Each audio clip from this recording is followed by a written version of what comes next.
Hi, welcome to Conversations from the Alcove. My name is Caridad Svich. I am a playwright and artistic director of the Alcove commissioning program, a new play development program at the Lucille Lortel Theater in New York City. Yay! If you've been to the conversation series before, you know a little bit about how it works. We have talks here with playwrights and theater makers about art, life, and the world, not necessarily in that order. And it's usually runs about an hour, and we have a chat.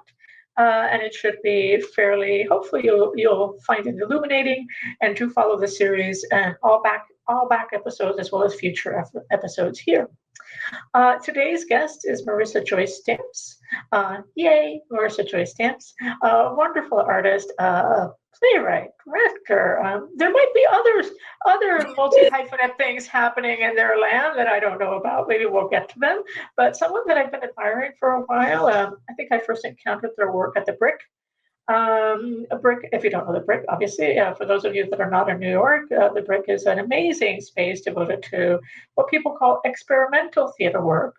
Dude, I think theater is always experimental, but but that's another story we might be able to get into. But anyway, I ran into Marissa's work at the Brick, and I was really taken with it. And then I was speaking to colleagues about Marissa, and they were like, "They're amazing," and I was like, "Yes!" So, yay! So I'm happy to have you here. I'm gonna have do an audio description of myself. So I'm a fair-skinned person with. Today my hair is sort of brownish. Maybe there's like a little bit of goldish streaks in it. I'm wearing it up. Sometimes I wear it down, usually shoulder length. I have brown eyes. I have glasses pitched on the very tip of my nose, and the glasses are sort of roundish, tortoiseshell. I'm wearing red lipstick. Just because, and I'm wearing stringy blue, like blue headphones, earbuds, and then you might see a bit of it. So my top, I'm wearing a blouse. My top is multicolored. It's flowers. Yay for flowers.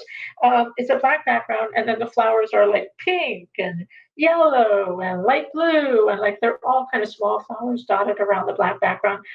Very spring-like, even though it's not spring. Behind me is a real background, not a virtual one. So it's what will you see? You'll see the side of a door, a wooden door. You'll see behind me some sort of wallpaper that has kind of like a leaf pattern on it, and then two sort of a cupboard. It's a cupboard, so you'll see the front of the cupboard. It's a white cupboard, which is closed at the moment. So you'll see the doors of the cupboard closed behind me.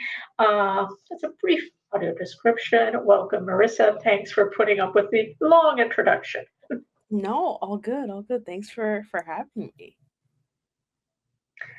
Where shall we begin? Would you like to do an audio description of yourself? Yeah, so I am a dark-skinned Black woman.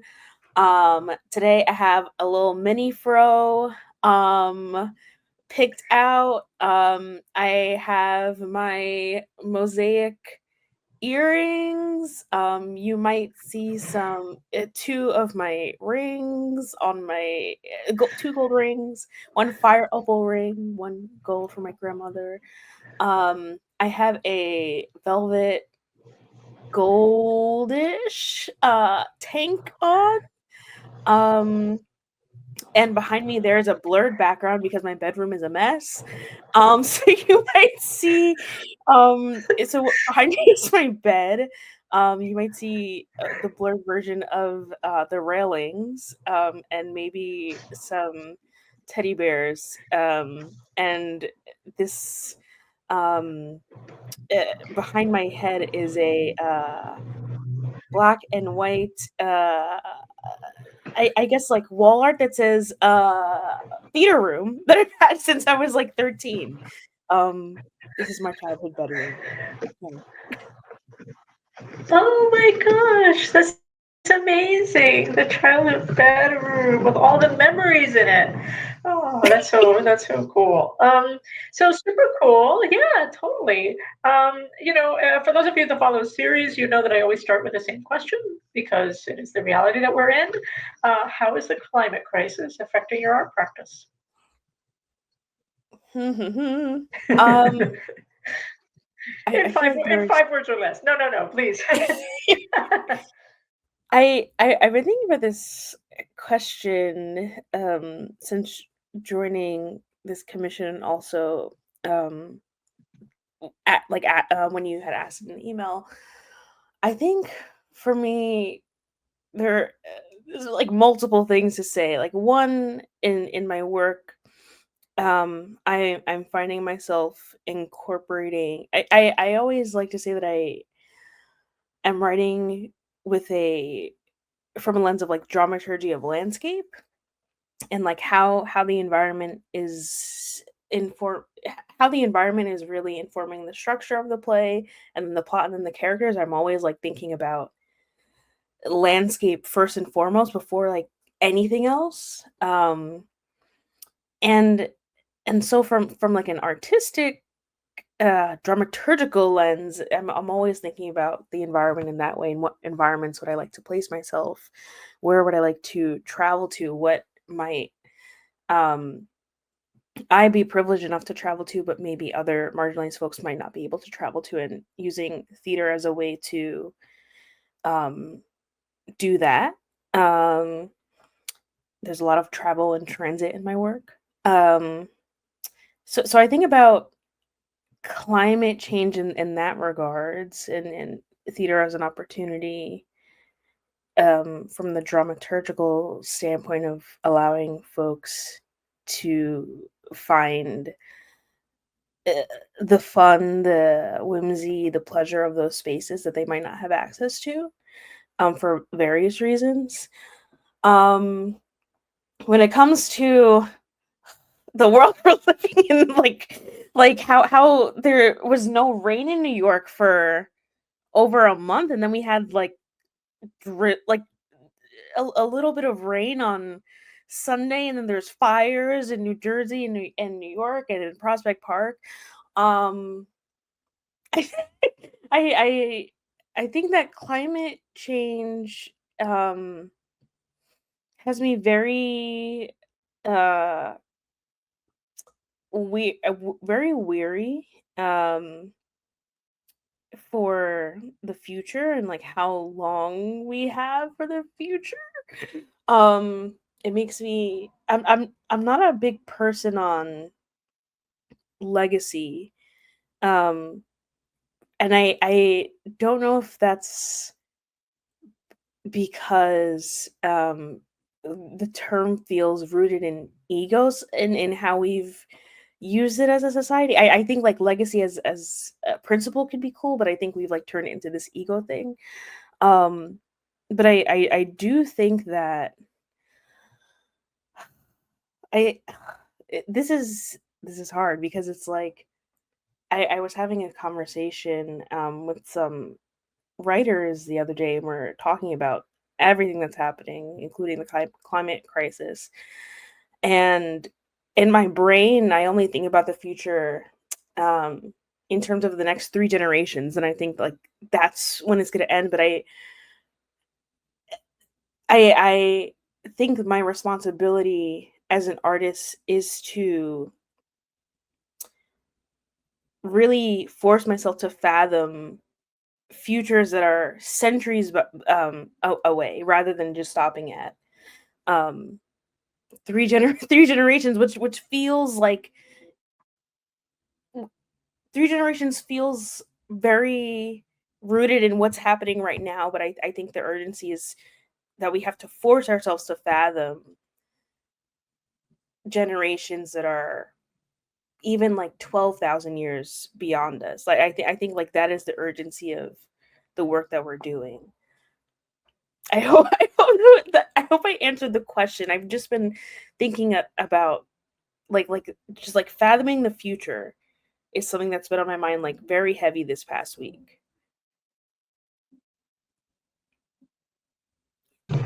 Yes, because we've for a long time now, one of the, as Mark Fisher says, the wonderful late cultural scholar, would he have, I don't think he would have liked the term scholar. Thinker would have said, we've been sold the idea of no future for a long time.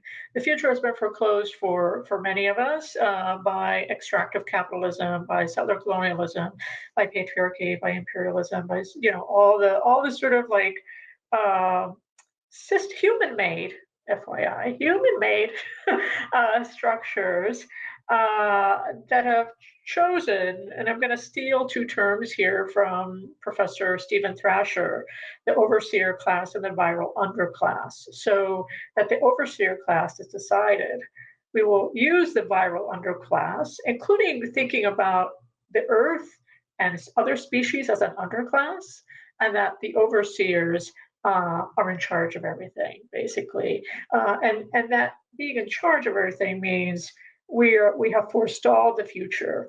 There isn't one because of our rapaciousness and greed. So speaking in overseer terms, and then aligned with that, I think is something that I love bringing up in terms of Fisher's work, which is talking about because of that, this forestalling of the future or being told live without one, there is something in culture and cultural production, in thinking and consciousness that is devoted to nostalgia, right? That it sort of says, well, if there isn't a future, I will just retreat in kind of my retro mania, right? To steal another term from scholar Simon Reynolds, right? We're kind of retro, constantly remixing the past to some degree, and a very limited notion of what that past is in terms of specifically thinking right now about Western kind of cultural production.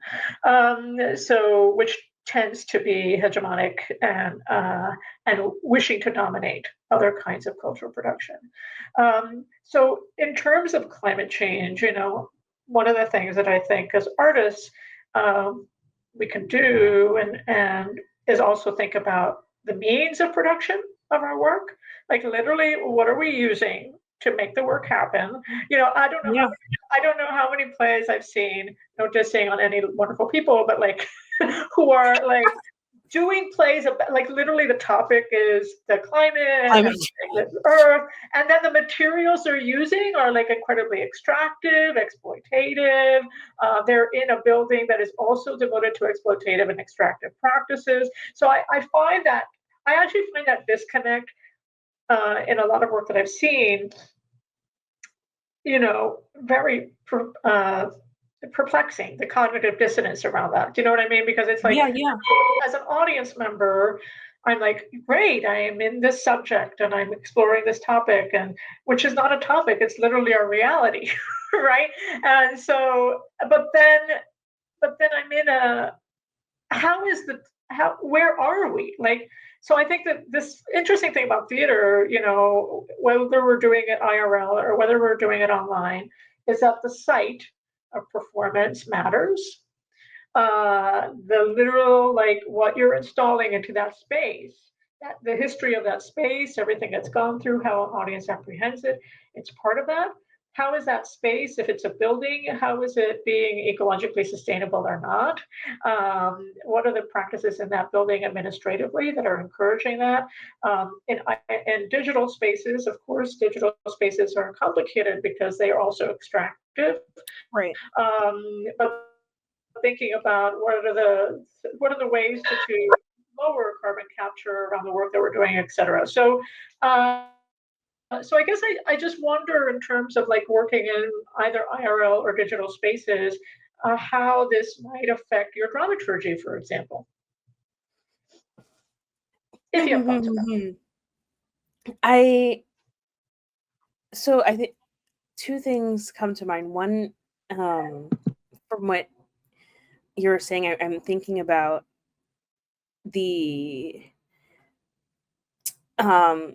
productions that are happening inside the theater, and then what else is happening, like how are we, or like talking about this the theater is putting on a show about the climate crisis. That's like the hot topic. And then, okay, the practices are not necessarily aligned with that, like what you're saying. But then I also think about what are the ways in which the play is in direct conversation with the climate issues that it's specifically addressing outside of the four walls of the theater.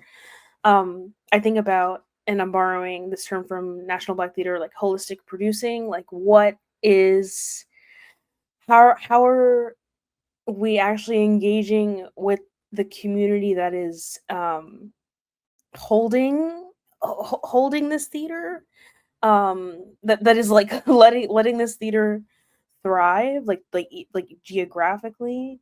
How what are the initiatives? Sounds so short term, it's like one and done, but how are we in sustained conversation with organizations, people, activists, cultural workers that this is their life work? Like, what are the ways in which we can bring them into processes? Something that I'm always thinking about.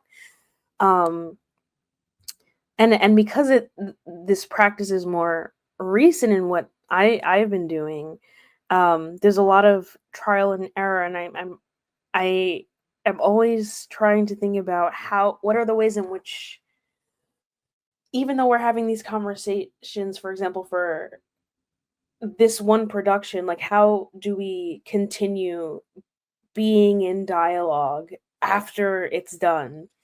Which I feel like is a relatively new thing for theater artists, whether it be like working digitally or IRL.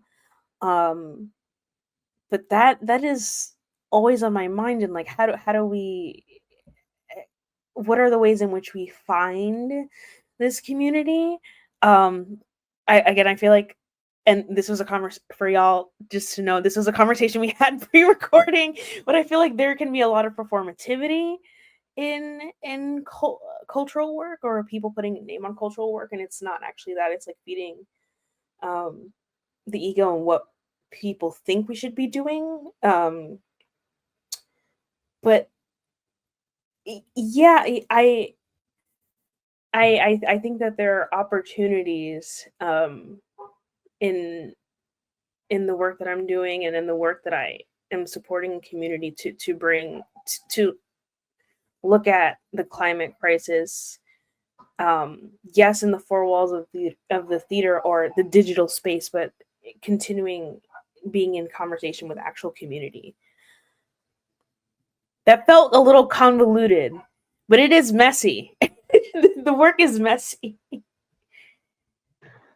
The work is necessarily messy, and no, what you were saying was not convoluted at all. So thanks for expressing that. And it makes me think a lot about, one of the questions that I sent to you before our chat today, which had to do with how theaters,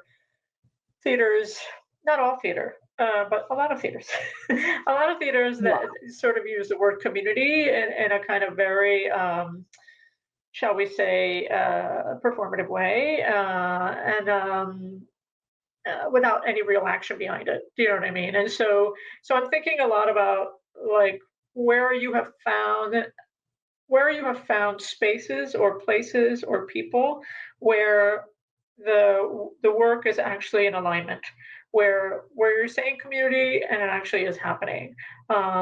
If you want to lift up some spaces that you've been working with, or spaces that you've been holding and making with others, that would be lovely to hear. Yeah, I feel like, and maybe maybe this is the introvert in me. I feel like I get my community, I guess, like the best way I can describe it is, like, for me personally, is like hors d'oeuvres, where I do love a one-on-one with people, and the many one-on-ones, and I like thrive on one-on-one interaction instead of groups. Feel like that is how I sustain my community. Um, But when it specifically comes to artistic community, I would say within the past 2 years, specifically here in New York, as being a New York-based artist, that younger artists, I guess like Gen Z, Zillennial, which is like Gen Z and Millennial combined, I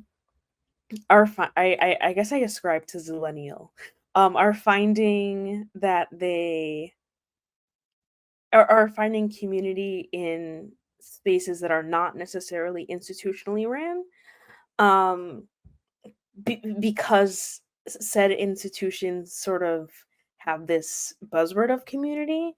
It can feel very, the intention is, I'm never faulting the intention, but I think the effect on the artists themselves is, this feels very performative. This feels like we're checking off a box of like, yes, we did our community thing. Um, and so when you're entering a space like that, it's hard to even try to make community. Um, so I'm seeing a lot of artists come together on their own informally, um, to create spaces. I think about,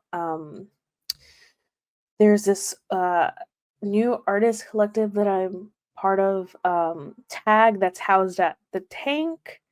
Um, I think about, I think about the communities that I've created after doing productions. I work a lot with the same collaborators who have become very close friends, and seeing those that community form just from collaboration and in terms of friendship is really nice. And um I will also amplify the Brick again. I think the Brick and the Tank are really doing the Brick, BRICK, in on the Bushwick Williamsburg border, and then also the Tank, which is in Midtown. Um, I think those two spaces are really doing a great job at creating community, because they allow for um, the messiness to exist, and the messiness to exist. I think it's also the um, experimentation, as all theater should be. But I think they both really hold on to like, what is the experiment, as Teresa Bukaiser says, what is the play? Um, so I think those two spaces are doing a really solid jobs. I think about Quick and Dirty, which is housed at the Brick by Chad Cato. Um, yeah, yeah, I think that's those are the spaces I want to amplify. And then I'll also amplify, just because there's a lot of artists in this space, NYC POC Healing Circle. Um, they're doing really great work for, primarily for Black and Brown um, queer artists of color. Cool, awesome. And I think for our audience that's not in New York, it's good for them to hear that there still are spaces. You know what I mean? given Yeah, there's still given how many spaces. spaces, given given how so many places have shut down, and for financial reasons, for mostly for financial reasons, to be honest, it feels a little bit like I'm constantly running into students who want to come to New York, and then I'm like, and they're like, but is there anything left? And I'm like, well, if you look really hard, there is, but you have to really look really hard. It's not like it was at one time, not that long ago, where Yeah. there were a lot of spaces that were devoted to, just trying stuff out and like failing, and which is what you need to do as an artist as you're kind of moving your way through the world. And I feel like failure has become harder and harder to come by, in a sense that just a space to kind of see if something works or not. as opposed to it's got to work every time because everybody's looking at it and it's New York and right. And so I think that that creates undue pressure on artists because I think that if you're always looking at it's got to be perfect or it's got to be brilliant from the get-go. I don't think much progress can be made or much evolution literally in your own art practice or the form itself, because you're upholding it to a standard that already exists in a way, and what you're trying to do is break that standard and do something new.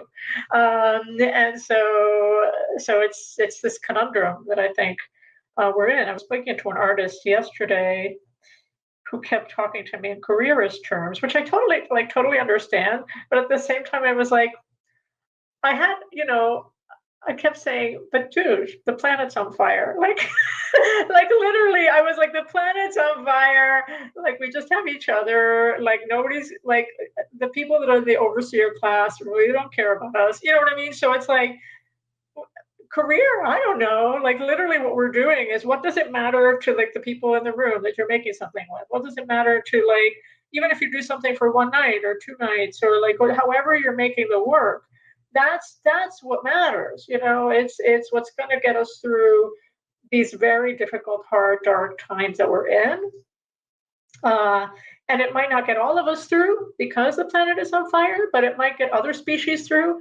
And I think, and maybe there will be, past the Great Barrier Reef melting and like, everything falling apart, there might be other species that may carry. I think of Wall-E all the time, right? I think about like there will be one little robot and that robot will have the memory of like the good stuff, that people did for each other, so I think that, in a way, thinking about careerist terms right now feels a little bit, again, being part of the extractive mechanism, because literally, what are I'm not saying not to care about your life journey as an artist, because I think that's actually important, and desiring things and wanting things and ambition and power, those things are tied into being an artist, I think, because it's part of like, wanting to do better and like, having more audience and like, having more visibility. Like I get all of that, but I also think, this is my little rant for the day, but I also think that in a way, your horizons can be bigger if you set the bar in a different place, right? If you're setting the bar according to the extractive mechanisms, then you're just part of that, right? But if you're setting the bar at horizontally, in a way, that horizontal bar is going to reach more people. And it may be that it's not always in New York. It may be in Seattle. It may be in Chicago. It may be in Austin, Texas, right? Like it does, like that the people that you're working with and the people you're affecting and impacting aren't necessarily always like where you think they're going to be. Your audience may find you, right? And then you respond to them. So anyway, my little rant, but it's something I've been thinking about, given the state of the world and many things. Just shift a little bit to your art practice and how it started. How did it begin? Why playwriting? Why directing? Why are you doing this? How did it happen? What lit the fire? Yeah, I mean, I always like share the I guess like the time the steps, because it really like, I mean, what is traditional when it comes to playwriting? But I mean, I like auditioned for undergrad. I like, for those that are watching this that have already heard me say this, just skip. Like, I auditioned musical theater, and I was like, I'm gonna do musical theater, like that's my thing. And I got into one musical theater program and then like three others for just like straight acting.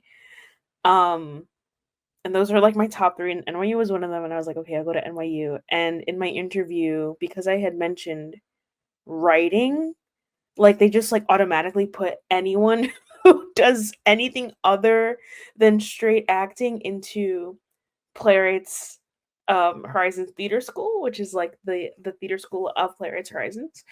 Um so I was put there. And at Playwrights there's obviously acting, but it's more holistic in that you do directing, stage management, playwriting, movement and choreography, devising, like design, literally everything from your first year, which was great. And I probably wouldn't be here without being in that program. My second year, I shifted to the directing track, and I found myself directing a lot of like weird experimental pieces, but by white playwrights. And I was like, at the end of my second year, I was like, what if I just did this myself? What if I just wrote these weird things myself and put Black people in them? And so that was really the impetus for playwriting. I took a break from playwrights and went to experimental theater wing, which is another studio at NYU, focused on Grotowski and like movement based practices for actors. And they're in a creative writing class for actors, led by Haruna Lee. We were to create a 7-minute scene, and I created a 7-minute scene that I wound up bringing to Liza Birkenmeyer's class, and I went back to playwrights that semester, the following semester. And I thought I had written a full-length play, and Liza was like, I think this is maybe the first act, and you should continue writing. And so I did, and that wound up being my first play ever. And so shout out to Haruna Lee and Liza Birkenmeyer.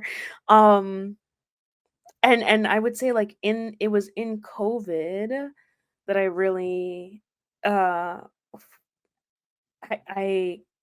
resorted to playwriting as like a just something to like an artistic thing that I can do in solitude, because I can't be in the community that I would like to be in right now, or show up in the way I would like to, I should say. And so I did a lot of writing during COVID, and that is really how I began my practice as a playwright. And ever since, I've put playwriting at the top of my hierarchy of the multi-hyphenate. That's the story. And then I went to Brooklyn College, and who was the co-chair at the time with Dennis A. Allen II? Haruna Lee. Full circle. Wow, I didn't know that trajectory, and it's like really fascinating. And from musical theater to like, you know what I mean? Like, you know, those desires and then transforming. That's really super cool. I wanted to kind of again shift a little bit more inside of the kind of work that you make. Right, so this is an opportunity also for our viewers and listeners to know a little bit more about what you do and why you do what you do. And also something that I'm very intrigued about, at least in some of the work that I know of yours, which is what I call ethical witnessing of pleasure and pain on stage, and how you navigate that. And so I wonder if that's something you'd like to address, you know, right now. So I the work that I create, I always say, is Afrosurreal. And I'm borrowing words. Afrosurrealism really started with let me just make sure this is correct. Afrosurrealism and also Henry Dumas? Yes, Henry Dumas. I wanted to make sure that was correct. Afrosurrealism really started with Henry Dumas in, like, I believe the 60s. And I really like to borrow D. Scott Miller's explanation of, who's like a scholar activist, artist, definition of Afro-surrealism, which I think surfaced in 2009 in his Afro-Surreal Manifesto, in that Afro-surrealism, unlike Afrofuturism, is really looking at the utopias for Black folks that can exist today rather than in the future. The way that I see it. I love the intention of Afrofuturism, but I also feel like it's an oxymoron in that if we keep alluding to the future, then we never really reach it.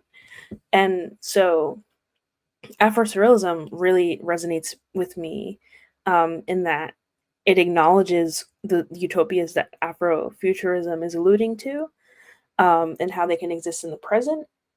And yes, to the utopias, but also the inherent experience of Black folks living and navigating in this world is heightened on a level where we're, yes, like IRL here, but are aware of so many other things that are happening. Like a lot of our experiences feel um, almost like out of body, or there's a lot of intuition work, I say. Um, so I'm always writing from an Afro-surrealist lens, and that I think the surrealism part of the Afro-surrealism really lets me relish in spaces that are weird and whimsical and imaginative and just very like off. I love when something is like, what? Like I just like love that feeling. Um and in that I think that the dramaturgy of landscape that I was talking about earlier like really informs the work that I do. I so like use like two examples um in one play being up in here and all the other businesses that don't concern you, or when you see a bunch of Black people running, what do you do? Very long title. I look to it's these two best friends that get magical running sneakers in their pursuit of where home is for them geographically. And the landscape for that was playing with elevation. So they start off in space, and then the last location they wind up at is their local bodega, 5 blocks away from where they grew up. So each scene was lower in elevation. Like we go from space to Mount Everest to Citadel Lafayette in Haiti. And using that as a framework, like elevation as a framework, helped me frame like who feels more at home the further they are from home, and who feels the most at ease the further they are from home. And like using that as a structure was helpful. And then I think about LETICHE and the Wondrous Pursuit of Elvis, where this mother-daughter duo is on this all-Black boat with a white captain in a New Orleans marsh. The dramaturgy of landscape for that was in the actual marsh, and this is semi-autobiographical because I went with my mom in 2022. Is that the water in the marsh? You start with fresh water, and then it becomes brackish water, which is a mix of, for those that don't know, fresh water and salt water, and then you move into salt water. And so for that, I divided the play into 3 parts of like we're on this boat together where there's like a little bit of like dissonance of we're on a boat of tourism for pleasure in this city with a lot of contradictions and environmental harm and climate change. But it's a party city and we're on this boat with a white captain, and what are the connotations of that? And trying to find this alligator named Elvis. And so the protagonist jumps off the boat in the brackish water and tries to find Elvis. And in salt water, we find out Elvis is a man that was displaced from Hurricane Katrina. That's a spoiler for those that did not read that play. But that, like, using the environment as a structure to explore various themes is always where I'm starting from. To your question on pleasure, and oh my gosh, I'm forgetting the word. Can you remind me of the word that you had used? I talked about ethical witnessing around pleasure Yes. and pain on stage, right? So from the audience's point of view, yeah. Yes, pleasure and pain. I think I'm always in my work. There's a lot of movement and kinetic energy. I'm always like, I always say that there's bound to be one actor who gets the Marissa Joyce Stamps curse of having to exercise on stage. Um, I will say that I'm interested in movement and gesture on stage, and I think a lot of times in and I always preface this in my rehearsal rooms with dramaturgs is that I think that there is I just want to clarify that I think there's a difference between discomfort and being uncomfortable. Um, I never want an audience to be my intention is never to make an audience feel uncomfortable as a writer or as a director. However, I do love making an audience feel discomfort. And I think that's like unease in how what like somatic unease. I think that an audience should be at least in the work that I do, like challenged to like step outside of themselves in their witnessing. In for my work, Black folks are always the center, and I say that everyone else is a guest that's welcome to take witness. Um, and I think that like clears up a lot of the onus of, well, this wasn't for me. It never really is for you, but you can take witness. Um, so I love creating discomfort and the feeling of like what or offness, like unhingedness, disorientation. I love to disorient in a safe way, um but never making the audience uncomfortable. I think is always a goal. Like I'm very deliberate about that as a person that directs their own work too. um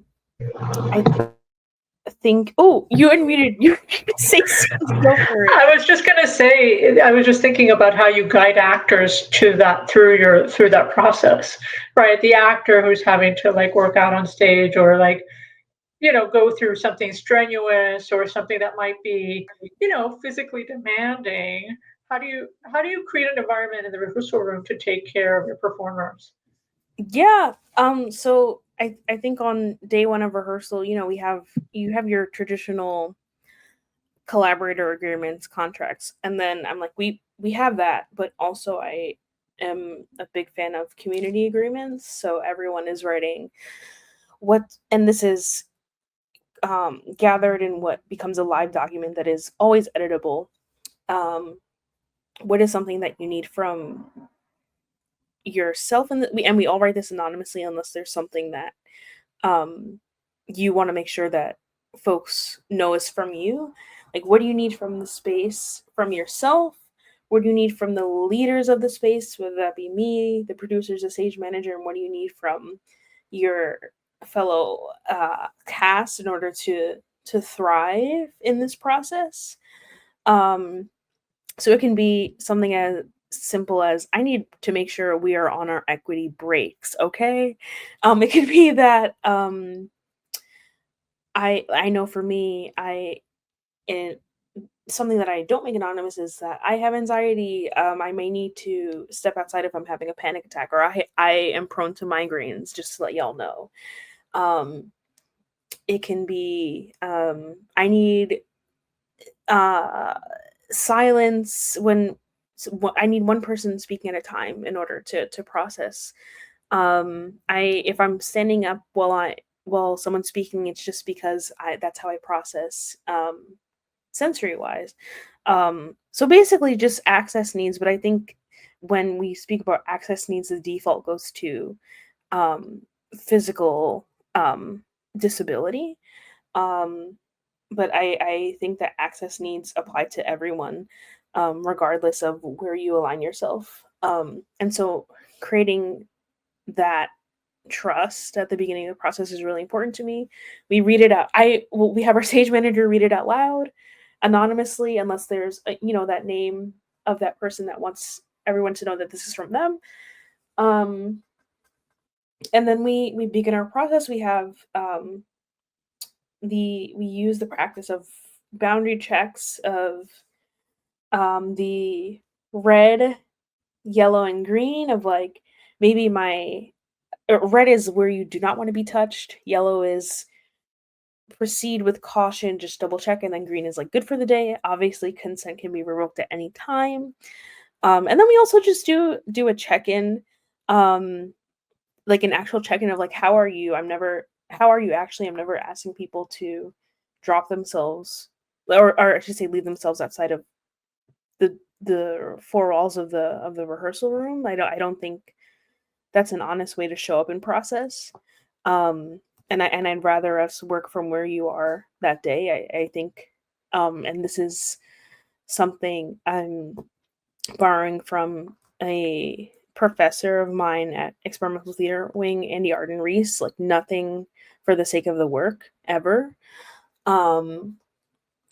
So I try to lead from a from a lens of care and everything that I do. But when it comes to like so that is like the baseline of like everything in the process. But when it comes to more physically demanding work, like boxing on stage for like 2 minutes straight or running scene to scene, it's like, okay, the playwright me was obviously very invested in these things. And when I'm in the room as a director, it's how do we, yes, that those are the playwright's dreams, but how do we balance, how do we find a balance of making sure that you feel not only safe but comfortable in doing this for however long. So with Blue Fire Burns the Hottest, which was the boxing play, I think that one, we had a fight choreographer, Ryan Hahn, who's wonderful on hand. So all of that was like staged by Ryan. There's a lot of like training that isn't that's involved in like making sure that everyone has a baseline understanding of what these moves are before we even go into the choreography, so it feels right in the body. And asking actors like, here's what I wrote when I was being a crazy woman. With the dreams and aspirations as a playwright. What is this something that you feel like you can do for however long? Is this something that feels right in your body? For your arms? And if not, that is okay. We can find ways to adjust it. Again, like nothing ever for the sake of the work. Same with the running. I asked my actors, like, would you prefer to be on treadmills or ellipticals? Because I know ellipticals are easier on the knees for some folks. I went with the assumption that they would prefer ellipticals, and they were like, no, let's like, we're so game for the treadmills. And I was like, okay. So we did that, and then we played with speed and what exactly is the speed. I think in the text they're running the whole time, but we found in the rehearsal that obviously you can't be running for an entire scene. So what is the balance of the speed that we can use? And also let's make sure that you have water, and you can literally drink water while you're running. Like, we need a tube that's in your backpack that you can just like lift up from here since you're on the treadmill in motion. Let's make sure you can actually have a break in between each scene to walk over and catch your breath. Also, you're running. It's okay if you're still. So I think I'm never making these decisions in isolation as a director or playwright. It's always a conversation of here's what I am thinking as a playwright, as a director, what are your thoughts on it? How can we revise it? And also making actors feel comfortable knowing that they can change their minds later in process if something doesn't feel right. That's so great to hear. And also, as playwrights, yes, sometimes we write something and it's like that amazing image that I want. And then you're working with people in a room and you're like, well, we're all people in a room. We can adjust that. We can evolve it. We can transform that thing that I saw in my head into something else. And that's one of the beautiful things about collaboration, I think, and in a way, like on the page it can always stay the same, you know what I mean, like in the printed version you can have like the wild thing happen because it's in the imagination, right? But like in the room, I think understanding like what people's capabilities and limits are, what um, it's like I constantly think about like sometimes I think about some of my early plays and what I put actors through, and I'm like, why did I do that? Like, you know what I mean? Because I was like, I could have just changed some stuff. Like, I didn't have to be so like hardcore about it, and because it was just a play, so it's also just thinking about like being sensitive to like what your performers, yeah, making that agreement, I think, before you walk into the room or before, when they read the script, if there's a script, etc., of what it entails and what they're game for. And I think sometimes people say, yes, I'm game for that. And then we're actually in process. They're like, actually, no. Right. actually, no, I can't do that. Or I actually, I find myself like intellectually I can, but physically or emotionally I can't. So yeah, so I think but that's the beautiful thing about what we do, right? We're in constant negotiation and evolution when we're making a piece of theater. We're I almost was at going to say time, that. but yeah, no, No, please. I was just going to Go say ahead. that I am also thinking about, how it's we've done the rehearsal and now we're in show mode in production. Something that I always thinking about before we're in tech is what is the safety protocols for different scenarios, and letting actors be able to practice calling that in in tech is like super important, just so they know that they have the agency to do it. They're not like messing up the show or anything. Like an audience, and also an audience will be like, they know when something is wrong as well. So like let's just stop and check in the rehearsal room. Are you okay to go on? Do we need to stop? Like it's okay. Like we are more concerned about how you are actually as the actor, as the person. But I think um just amplifying, having like different safety protocols and what that is on stage is called, like what are the ways in which we call it. um yeah, just like throwing that out there. That is something that we also have in our process too. That's amazing. Yeah. And it's important, I will say that, sometimes people say, oh, we're going to have a chat about playwriting. And then, and people forget that a lot of what we do is very practical. Yeah, Like yeah. literally, like how you move, how are people moving in the space? What does the space feel like? How are people, people are people. They come in every day in a different mood. Like, like there's some just like basic things. And also as playwrights, you know, we're also practical people too. Like I remember I was talking to some class not long ago, and they were asking something about a scene transition that I did in a play of mine, and they had they were like the symbolism of the blah blah, and I was like, literally, I was like, no, I needed a costume change, and so I had to have this scene, like like it was not, I wasn't thinking about the symbol I was actually thinking about practically what is possible, what do I need to cover this scene to make that other scene happen, like so that's part of what we do, right? And I think sometimes people forget that we're involved in like very very grounded practical things. We're almost at time, but I like to have a a question around dreaming and and so forth, especially in times that are so incredibly precarious. Yeah, what dreams for the field might you wish to put into the air? Dreams of the field. And I do, there's like this wave of a lot of theaters across globally, not just in the US, that are closing down or like losing a lot of funding. And the theaters that are surviving, I think, are operating from a scarcity mindset. Um, Artists, downtown theater artists, experimental theater artists, however you want to categorize us. We always find a way to make it work, in the words of Tim Gunn. Um, I think that there has to be, like, we have to be able to imagine different producing models.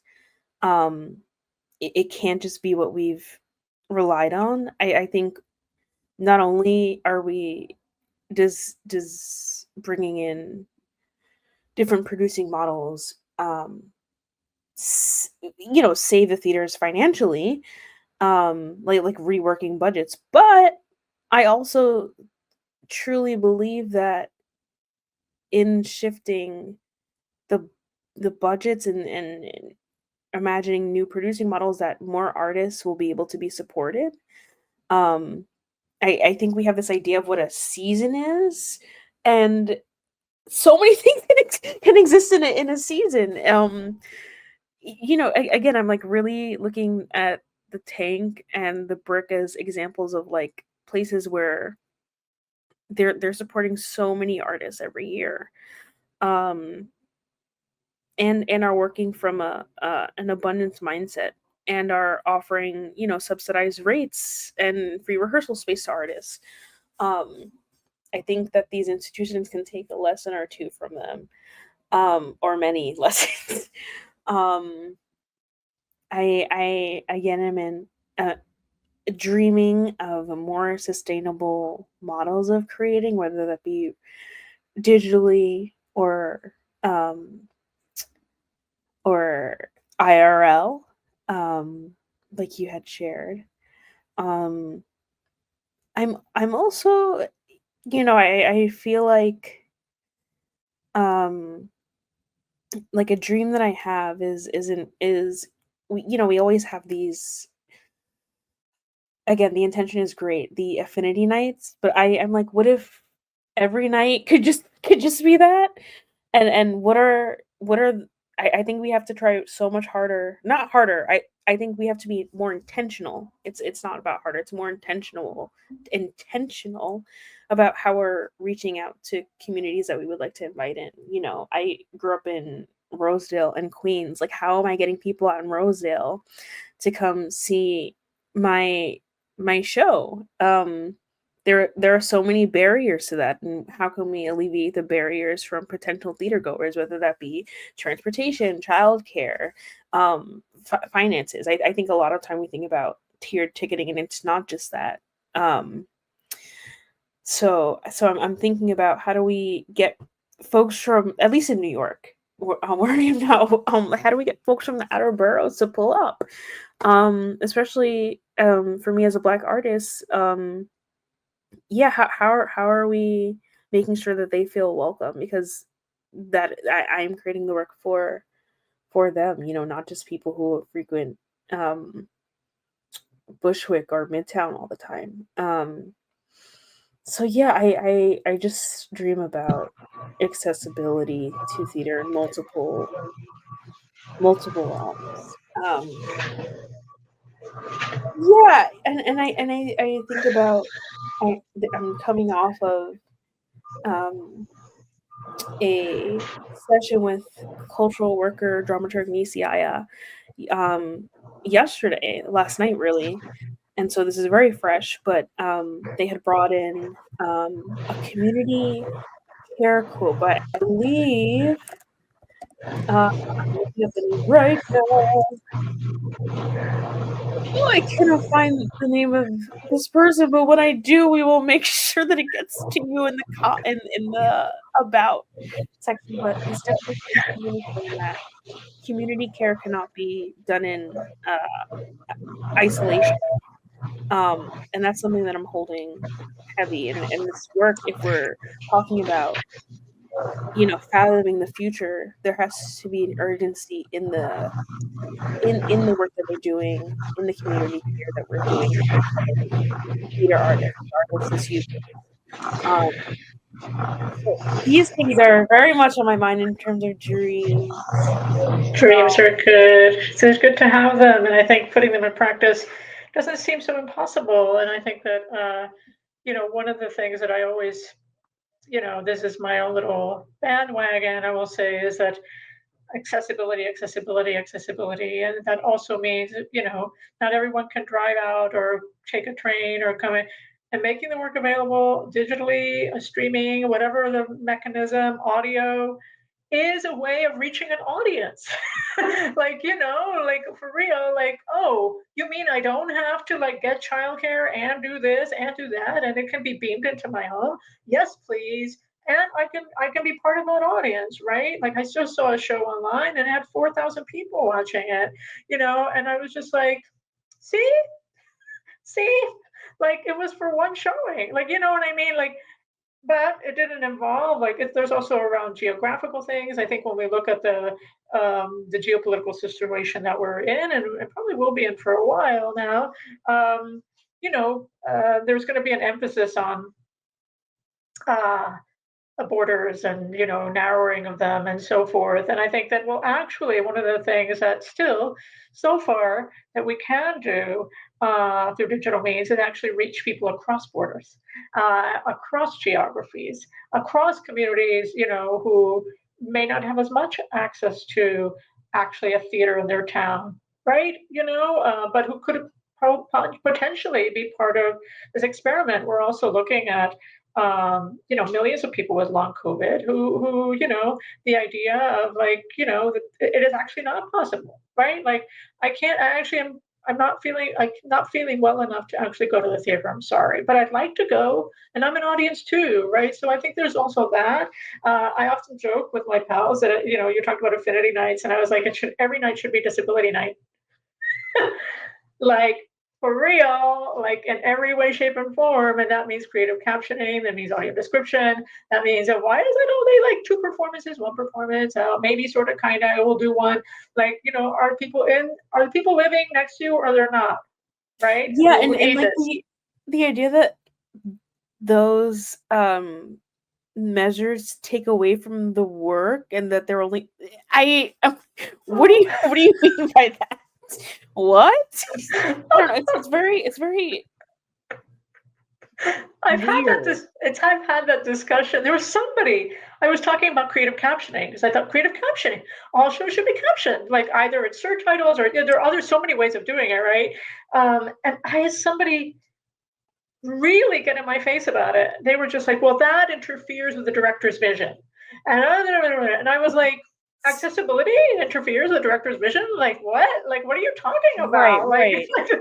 what are we doing? Like, dude, we are in a communication process. This art that we do is not, it is actually with others.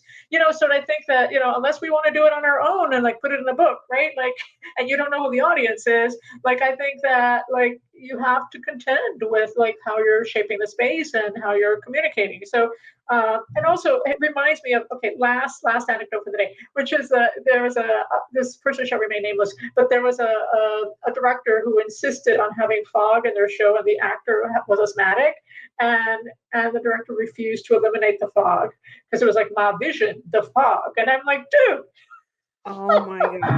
I'm like, dude, like wake up. Like you're a performer who is begging you to not do the fog. You know what I mean? Like who do you care about more, right? Like an Right. effect or a person? Which goes back to like capitalism, right? If capitalism is like, I'm interested in the effect of something rather than a human being or other Mm. species, right? So, theater, but we still love you, theater. We still love you because we still want to dream still- things better for you. We want things to be better. It's a situationship. Yeah, it is. It is. It will happen. At least some things will happen. We'll try to kind of keep the light on, right? That's what we got to do. We have to. We have to. As you know, if you've been watching this series, I usually say so long. Yeah. And then, but I stay online for a little bit to say offline goodbyes to Marissa. Marissa, thank you so much for being here today and being so generous and kind with your time. Really appreciate it. Follow Marissa's work. Check their work out. Find out all the amazing things that they do. Keep watching. If you are somewhere in the universe, I don't know who you are, but if you're there, thank you for watching, listening to Conversations with the Alcove. In whatever shape and form you interact with us. Writers just giving of their time, a lot of theater makers giving of their time and being so gracious. So until the next episode, so long. Yay, I do my little wave, and I'll hit end recording.